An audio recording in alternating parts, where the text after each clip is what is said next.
All right, let's talk about an elimination reactions and where do we get it from. All right, so a normal alkyl halide we learned before, it can undergo substitution reaction, hydroxide attack right there. Let's say it's an SN2 reaction. But in when we do a substitution reaction, most of the time it competes with elimination reaction, and you will see some elimination product. All right, the product distribution, whether or not you have more substitution reaction product or elimination reaction product, depends on many factors. For example, the structure of the alkyl halide, the basicity or nucleophilicity of the reagent used. But we talk about that those at the end of this chapter. Okay, but anyway, so my point is substitution and elimination are always competing, and which one you get depends on many factors, but we will talk about it later. Right now, we're gonna focus only on the elimination reaction. All right, let's take a look right here. So elimination right here, the full name is beta elimination.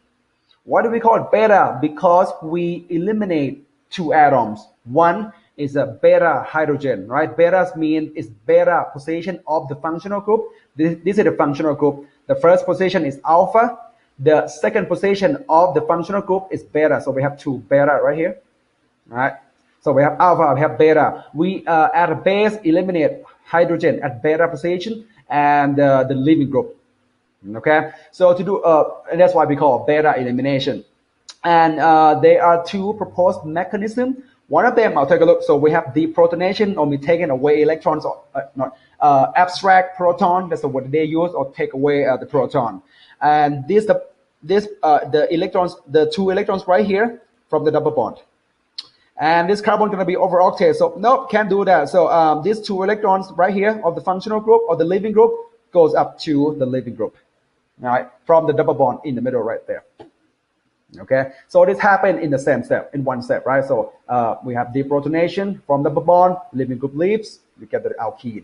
Or loss of leaving group happens first. This is the rate determining step to form a carbocation, and then beta elimination from a double bond. All right, can you see? Are you familiar with this? Like an SN1, like an SN2 and SN1, you know, similar to that. All right, it's similar to SN2 and SN1 reaction, the kinetics, right? The first one, the mechanism number one, is bimolecular reaction, which means if you vary the concentration, these two is affect the rate. All right, the rate depends on the concentration of these two. If you change the concentration, you affect the rate. All right. So in this case, the first one is called bimolecular reaction, and suggesting that there is a direct collision between the two. All right, and we call this type of reaction an E2. So elimination, and 2 stand for the bimolecular reaction. So by 2. All right, mechanism number 2.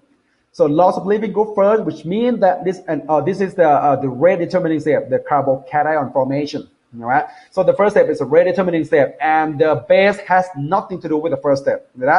That's the reason why the concentration of the base does not appear on the rate law. If you increase or decrease the concentration of the base, does not affect the rate of reaction. Right. The rate of reaction depends only on the concentration of the alkyl halide. All right.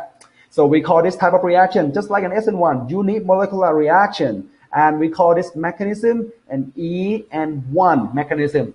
E stands for elimination, 1 stands for unique molecular reaction. Just one species involved in the transition state of the rate determining step. Okay? All right. Energy diagram, guys, just similar to an SN2 and SN1, right? For an E2, everything happened in one step, one hop, right there.